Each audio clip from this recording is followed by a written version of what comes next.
জগন্নাথ আর বলরাম দুইজনা গেছে ক্যাটাল খেতে বাগানে। সেখানে গিয়ে বলছে, দাদা কি গরম, আমি ঠান্ডা জলে স্নান করব। করেছি কি 108 কলসি জল দিয়ে স্নান করেছে। এদিকে দাদা বলছে, তোর কিন্তু ঠান্ডার দোষ আছে, তুই আর স্নান করিস না। যেই বলেছে ঠিক জ্বরে গা পুড়ে যাচ্ছে। এদিকে মন্দিরে পূজারীরা আসছে পুজো দিতে। পূজারী মন্দির বন্ধ করে দিল যে জগন্নাথের গায়ে জ্বর, 15 দিনের ভিতরে মন্দির খোলা যাবে না। জ্বরে গা পুড়ে যাচ্ছে। বোন সুভদ্রা জলপট্টি দিচ্ছে কপালে, জলপট্টিতে তার জ্বর কমছে না। এইদিকে নীলমাধব কবিরাজ সে আসছে তার চিকিৎসা করতে, এবং রাস্তা দিয়ে আসছে আর বলছে, কাঠের মূর্তির গায়েও জ্বর হয়, কি জানি বাবা তো পাঠালো, এর চিকিৎসা আমি কিভাবে করব। যখন মন্দিরে ঢুকেছে তখন দেখে 3 ভাই বোন 3টে খাটে শুয়ে আছে। কবিরাজকে দেখে 2 ভাই বোন জগন্নাথের কাছে এসে দাঁড়ালো। দাদা ডাকছে বলরাম, ভাই ওঠ, কবিরাজ এসছে। বোন ডাকছে, ওঠ দাদা, কবিরাজ এসছে। কে কার কথা শুনে? কবিরাজের কথা শুনে চাদরটার মুড়ে দিয়ে শুয়ে আছে। যেই একটু বলে ঠলে একটু চাদরটা সরালো, যে ওষুধের কথা বলেছে, ওষুধ দেখিয়েছে, আবার চাদর মুড়ে দিয়েছে। না না না, তে তো ওষুধ আমি খাবো না। বলছে, ওষুধ যদি না খান, কবিরাজ বলছে, তাহলে আপনি মাসির বাড়ি যাবেন কি করে? হ্যাঁ, মাসির বাড়ি কি করে যাবেন? মাসির বাড়ি যেতে গেলে তো আপনাকে ওষুধ খেতে হবে। তখন বোন বলছে, দাদা মাসির বাড়ি যাবি না? পোড়া পিঠে লাড়ু খাবি না? বলছে, পোড়া পিঠে লাড়ু বলিস কি?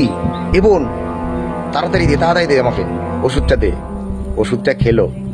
ওষুধটা খাওয়ার পরে জ্বরটা কমেছে। জ্বরটা কমার পরে ভাই বোনের এত সুন্দর মধুর সম্পর্ক দেখে কবিরাজের চোখের জল বেরিয়ে গেল। 1 ফোঁটা জল জগন্নাথের পায়ে পড়ল।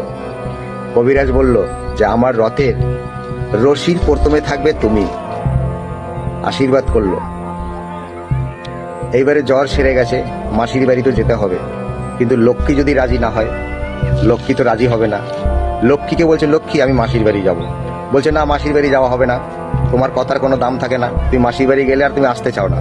বলছে, না আজকে যাবো, আমি কালকে চলে আসবো।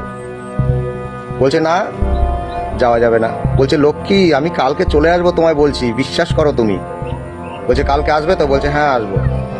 এইবারে রথ এসে দাঁড়ালো, কাঠের মূর্তির ভিতরে অদৃশ্য হয়ে গেল, ঢুকে গেল। দিয়ে রথ গিয়ে দাঁড়ালো মাসির বাড়ির সামনে। কাঠের মূর্তির থেকে বেরিয়ে মাসির বাড়িতে প্রবেশ করলো। বললো, মাসি কোথায় তুমি? 3 ভাই বোনকে দেখে মাসির কি আনন্দ। বলছে, মাসি তুমি কি রান্না করেছো, খেতে দাও। বলছে, তোমাদের জন্য সব খাবারের ব্যবস্থা আমি করে রেখেছি। মাসির বাড়িতে সেই খাবার খেয়ে কি আনন্দ। কিন্তু মাসির বাড়িতে খাবার খাচ্ছে আর ঘুমোচ্ছে, কিন্তু এইদিকে যে লক্ষ্মীকে যে কথা দিয়ে এসছে সেটা তো মনে নেই। এইদিকে লক্ষ্মী তো চিন্তায় মরে যায়। একদিনের কথা বলে আজকে কতদিন হয়ে গেল, আসার কোনো নাম নেই।